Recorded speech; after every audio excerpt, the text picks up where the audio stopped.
Hello everyone, आज हम देखेंगे रैपिड टेस्ट नंबर 6 आर्ट के लिए। हमारा पहला क्वेश्चन है, उत्तर प्रदेश में प्राप्त प्रागैतिहासिक चित्र कहाँ है।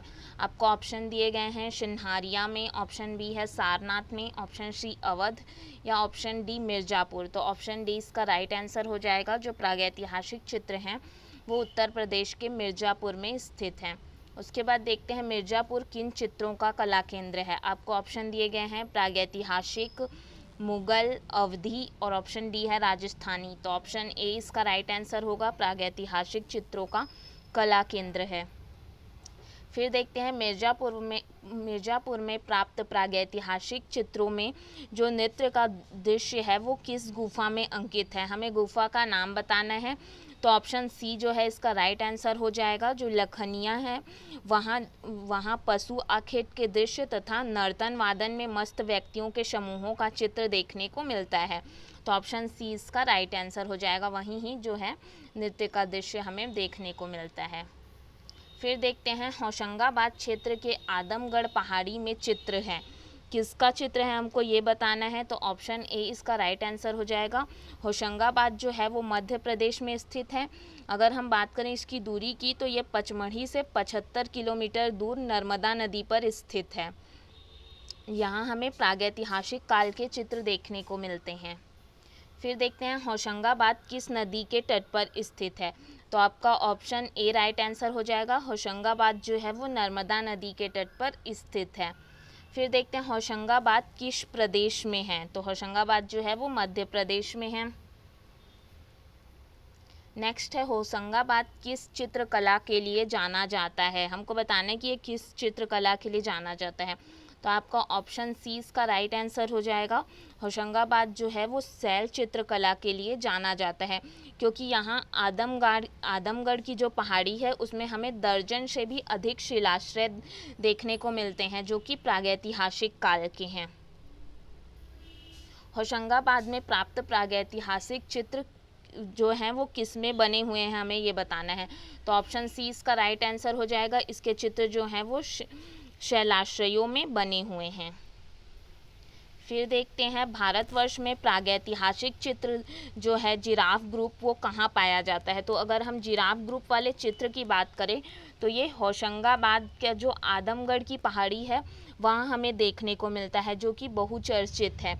और क्योंकि भारत के किसी भी भाग में ये जिराफ का चित्र देखने को नहीं मिलता, तो यहाँ पे आपको पूछा गया है कि जिराफ ग्रुप का चित्र कहाँ पाया जाता है। तो ऑप्शन ए इसका राइट आंसर होगा, आदमगढ़ में। फिर देखते हैं पचमढ़ी क्षेत्र के चित्रों को प्रकाश में लाने का श्रेय किस विद्वान को जाता है। तो जो पचमढ़ी मध्य प्रदेश में स्थित जो चित्र हैं उनको प्रकाश में लाने का श्रेय जो है वो D.H. गार्डन को जाता है। ऑप्शन ए जो है वो इसका राइट आंसर होगा। फिर देखते हैं पचमढ़ी की खोज किसने की थी। तो अगर हम पचमढ़ी की खोज की बात करें तो इसकी खोज G.R. हंटर ने की थी। ऑप्शन ए इसका राइट आंसर होगा। फिर है पचमढ़ी गुफा चित्र किस प्रदेश में है। तो पचमढ़ी गुफा चित्र जो है वो मध्य प्रदेश में स्थित है। फिर है स्पेन का जो अल्टमीरा के स्पेन का अल्टमीरा के समकक्ष कहाँ के शिला चित्र है। मतलब अल्टमीरा के जो समकक्ष के शिला चित्र कहाँ स्थित हैं ये हम कह सकते हैं, हमको ये बताना है। तो ऑप्शन ए इसका राइट आंसर हो जाएगा। स्पेन के अल्टमीरा के समकक्ष पचमढ़ी के शिला चित्र हो सकते हैं, क्योंकि दोनों जगह के जो गुफा चित्र हैं उनमें काफ़ी समानता देखने को मिलती है। दोनों ही जगह हमें बारहसिंघा आदि के चित्र देखने को मिलते हैं और चित्रों में जो कलर है जैसे कि लाल, पीले रंग आदि का प्रयोग किया गया है वो भी कुछ हद तक सेम है। फिर देखते हैं निम्नलिखित में से कौन सा स्थान जो है वो भारत का ऐतिहासिक स्थान नहीं है, हमें ये बताना है। ठीक है, नहीं है पूछा है यहाँ पे। तो आपका राइट आंसर हो जाएगा ऑप्शन सी, सिंघनपुर। अगर हम सिंघनपुर की बात करें तो ये चावरथल पर्वत श्रृंखला के तल पर बसा हुआ एक छोटा सा गांव है जो छत्तीसगढ़ के रायगढ़ में जो माढ़ नदी है उसके पूर्व में स्थित है। यहाँ लगभग 50 चित्रित शिलाश्रय और गुफाएं मिली है जो कि प्रागैतिहासिक काल की है। ठीक है, तो यहाँ पे आपको पूछा है कि कौन सा आद्यैतिहासिक स्थल नहीं है। लेकिन अगर हम अदर जो ऑप्शन देखें जैसे कि मोहनजोदड़ो है, लोथल है और हड़प्पा है, ये सभी जो हैं वो आद्यैतिहासिक काल के अंतर्गत आते हैं। तो यहाँ पे कौन सा स्थान नहीं है बोला है, तो ऑप्शन सी इसका राइट आंसर हो जाएगा, सिंघनपुर। फिर देखते हैं भित्ति चित्र, जिसको हम इंग्लिश में मूरल कहते हैं, किस भाषा से उत्पन्न शब्द है। तो भित्ति चित्र जो है उसकी उत्पत्ति वास्तव में अगर देखें तो लैटिन शब्द जो मुरालिस होता है तथा फ्रेंच शब्द मूरस अंग्रेजी शब्द से उत्पन्न हुआ एक ये शब्द है, जिसका अर्थ होता है वॉल, मतलब दीवार पर बनाई गई चित्रकारी। ठीक है, तो ऑप्शन बी इसका राइट आंसर हो जाएगा, अंग्रेजी। फिर देखते हैं भित्ति चित्र कहाँ मिलते हैं। तो भित्ति चित्र जो है वो मध्य प्रदेश के खजुराहो में हमें देखने को मिलते हैं। तो ऑप्शन ए इसका राइट आंसर होगा। आगे देखते हैं, नेक्स्ट क्वेश्चन है, सितनावशल बाघ तथा माता नचेरी किस लिए प्रसिद्ध हैं। ये जो जगह है वो किसके लिए प्रसिद्ध है, हमको ये बताना है। तो आपको ऑप्शन दिया गया है स्थापत्य, ऑप्शन बी भित्ति चित्र, ऑप्शन सी टेराकोटा और ऑप्शन डी वास्तुकला। तो ऑप्शन बी इसका राइट आंसर होगा, ये भित्ति चित्र के लिए प्रसिद्ध हैं। फिर देखते हैं होरियंजी मंदिर के भित्ति चित्र किस शताब्दी के हैं। तो होरियंजी मंदिर के जो भित्ति चित्र हैं वो 8वीं शताब्दी के हैं। ऑप्शन डी इसका राइट आंसर होगा। नेक्स्ट है, गियोटो किस रूप में प्रसिद्ध है। तो गियोटो जो है वहाँ की भित्ति चित्रकारी जो है वो के लिए वो प्रसिद्ध है। तो ऑप्शन सी इसका राइट आंसर होगा। नेक्स्ट है, सीवी जातक के अंतिम दृश्य में साधु के रूप में चित्रित हैं। क्या चित्रित हैं, हमको ये बताना है। तो जो सीवी जातक है उसके अंतिम दृश्य में अग्नि तथा इंद्र को साधु के रूप में चित्रित किया गया है। तो ऑप्शन सी इसका राइट आंसर हो जाएगा, अग्नि तथा इंद्र जो है वो साधु के रूप में चित्रित किए गए हैं। अगर हम इसकी बात करें तो ये सीलागुही मंदिर के जो मुख्य द्वार हैं उससे विशाल मंडप में प्रवेश करने पर बाईं ओर की जो भित्ति चित्र है उसको सीवी जातक कहा गया है। उसके बाद देखते हैं, गुफा मानव लोग भित्ति के लिए किस प्रकार के रंगों का प्रयोग करते थे। किस प्रकार के रंग का प्रयोग करते थे हमको बताना है। ऑप्शन दिए गए हैं खनिज रंग, रासायनिक रंग, मिट्टी के रंग और ऑप्शन डी है वनस्पतिक रंग।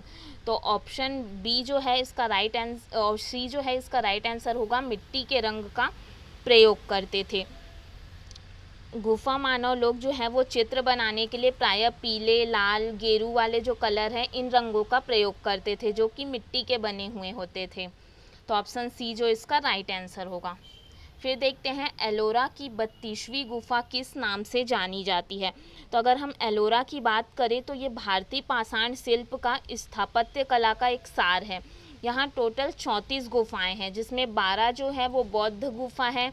उसके बाद अगर हिंदू गुफा की बात करें तो 17 हिंदू गुफा है, 5 यहाँ जैन गुफा है। इस प्रकार से टोटल जो है 34 गुफाएं यहाँ स्थित है।